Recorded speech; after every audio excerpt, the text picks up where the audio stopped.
It's Monday, and that means I've got more news, and today I'm talking free-to-play Call of Duty, another huge esports payout, and Jason is finally coming back to video games.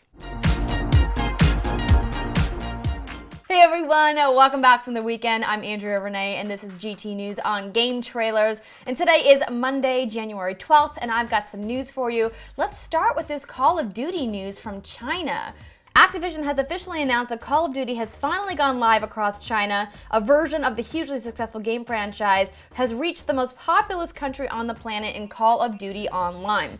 The game has been in development for a few years and previously had an alpha, but now is live across China in a free-to-play public beta. Development is led by Raven Software, who has worked on both Modern Warfare and Black Ops games. Activision partnered with Chinese gaming giant Tencent to bring the all-new experience to the Asian country, who recently lifted their longtime ban on video game consoles, though this version was designed to capitalize on the wildly popular PC market. In this free-to-play version, players can buy or rent in-game items in a variety of modes like Hero Ops, which are single-player campaign missions, Survival Mode, which are co-op, and a variety of multiplayer modes.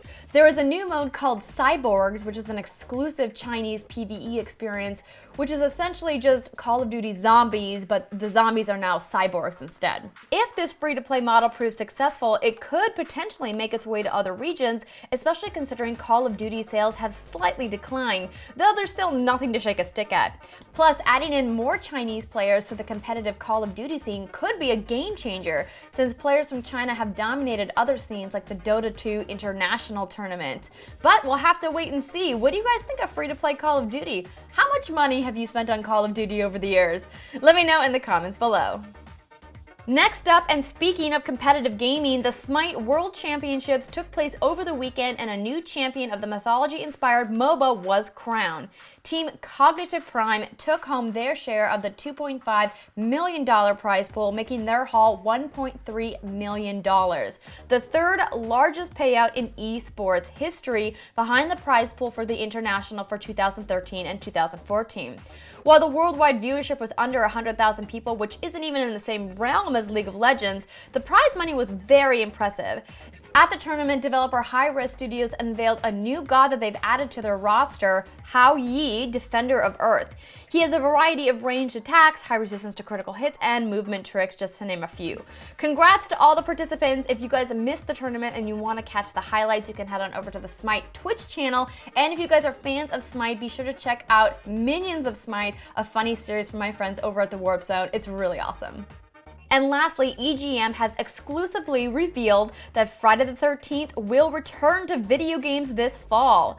Villain Jason Voorhees will return in what EGM said is the first official Friday the 13th licensed game since the NES game back in 1989. The game will be an asymmetrical co-op and competitive multiplayer game in a predator-prey horror experience with a group of survivors facing off against the masked machete-wielding psychopath. It will feature lore from the film franchise as well as content from the upcoming Friday the 13th television series.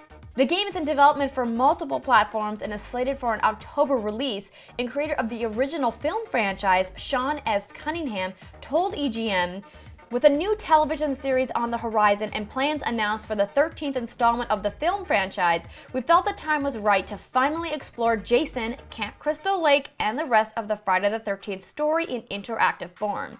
While the studio behind development of the game was not revealed, Cunningham went on to say, "We have some exciting new ideas for a game that supplies plenty of replay value, while delivering the kinds of thrills and scares that fans of the franchise have come to expect." Considering how much work Turtle Rock put into their asymmetrical game Evolve, and what BioWare Austin is doing with their asymmetrical game Shadow Realms, I really hope a developer with the right chops is behind this game, because it has potential to be really cool. There's been a resurgence in horror games lately, so maybe the time is right for Jason to make a comeback. Let me know what you guys think about a Friday the 13th horror game in the comments below, and that's it for today's show.